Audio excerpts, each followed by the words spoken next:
Hi வணக்கம். இன்னைக்கு பார்த்தீங்கன்னா மகாநதி சீரியல் இன்னைக்கான எபிசோடு தாங்க பார்க்க போகிறோம். அதுக்கு முன்னாடி என்னோட சேனலில் சப்ஸ்கிரைப் பண்ணி வச்சுக்கோங்க. வாங்க கதைக்குள்ளே போகலாம்.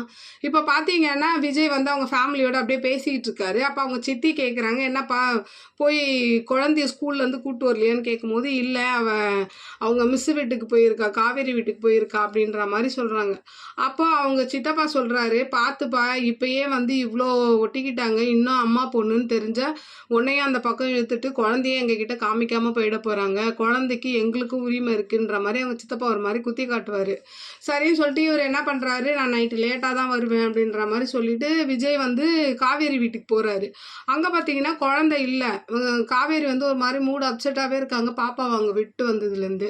அப்போ வந்து விஜய் கேட்கும் போது, இல்லை நீங்க வந்து கூப்பிட்டு வருவீங்க, நான் விட்டு வந்துட்டேன்ற மாதிரி சொல்லவும், அப்புறம் என்ன ஆகுதுன்னா ரெண்டு பேருமா போய் குழந்தைய போய் கூப்பிட்டு வரலாம் சொல்லிட்டு போனா செக்யூரிட்டி என்ன சொல்றாருன்னா, ஒருத்தர் ஒயிட் கார்ல வந்து கூட்டிட்டு போனாருன்ற மாதிரி சொல்றாங்க.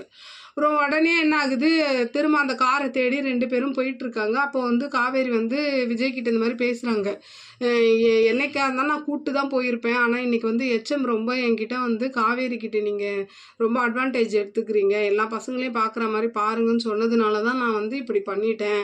ரெண்டாவது நீங்கள் இந்த குழந்தைய வச்சு ரொம்ப அட்வான்டேஜ் எடுத்துக்கிறீங்கன்றதுனாலையும் தான் நான் வந்து இந்த மாதிரி விட்டுட்டு வந்துட்டேன், நான் இருந்திருக்கணும் நீங்கள் வர வரைக்கும், நான் ஏன் விட்டு வந்தேன்னு தெரியல அப்படின்ற மாதிரி புலம்புறாங்க. அப்போ இவர் என்ன சொல்கிறாரு, ஃபீல் பண்ணாதீங்க அப்படின்னு சொல்கிறாரு. அப்புறம் என்ன பண்ணுறாங்க, ஸ்கூலில் சிசிடிவி கேமராலாம் பார்த்துட்டு, ஆனால் ஒரு ஆள் வந்து கூட்டு போகிற மாதிரி தெரியுது, ஆனால் கார் நம்பரோ எதுவும் தெரியல. அதை வந்து வீட்லேயும் வந்து சொல்கிறாங்க, காவேரியும் விஜயும் வந்து சொல்லும் போது, அப்போ அவங்க சித்திக்கு ஒரு மாதிரி கோவம் வந்தது.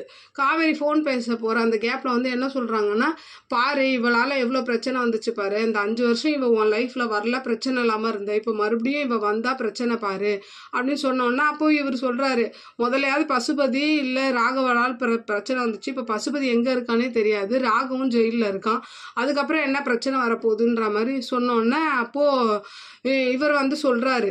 அப்போது இவங்க என்ன சொல்கிறாங்கன்னா, வாங்க நம்ம போய் போலீஸ் கம்ப்ளைண்ட் கொடுக்கலாம் காவேரி சொல்லும் போது என்ன பண்ணுறாங்க, அப்போது இவர் ஒரு வார்த்தை சொல்கிறாரு அவங்க சித்தப்பா, எனக்கு இப்போ தான் ஞாபகம் வருது, நீ பசுபதி எங்கே இருக்கான்னு எனக்கு தெரியாது, ஆனால் ராகவ் வந்து ஜெயிலேருந்து வெளில வந்துட்டான் அப்படின்னு சொல்லும் போது அப்படியே விஜய் அதிர்ச்சி ஆகுறாரு. பார்க்கலாம் இது வந்து ராகவ் பண்ண வேலையா, இல்லை இதுக்கு சித்தப்பா ஏதாவது உடந்தையா இருக்க மாட்டாருன்னு தான் நான் நினைக்கிறேன். பார்க்கலாம் எபிசோடு எப்படி போகுதுன்னு பார்த்துட்டு நான் உங்களுக்கு ரிவ்யூ கொடுக்குறேன். என்னோட சேனல் பிடிச்சிருந்தா லைக் பண்ணுங்கள், ஷேர் பண்ணுங்கள், கமெண்ட் பண்ணுங்கள். என்னோட சேனலை சப்ஸ்கிரைப் பண்ணி சப்போர்ட் பண்ணுங்கள். நன்றி, வணக்கம், பாய்.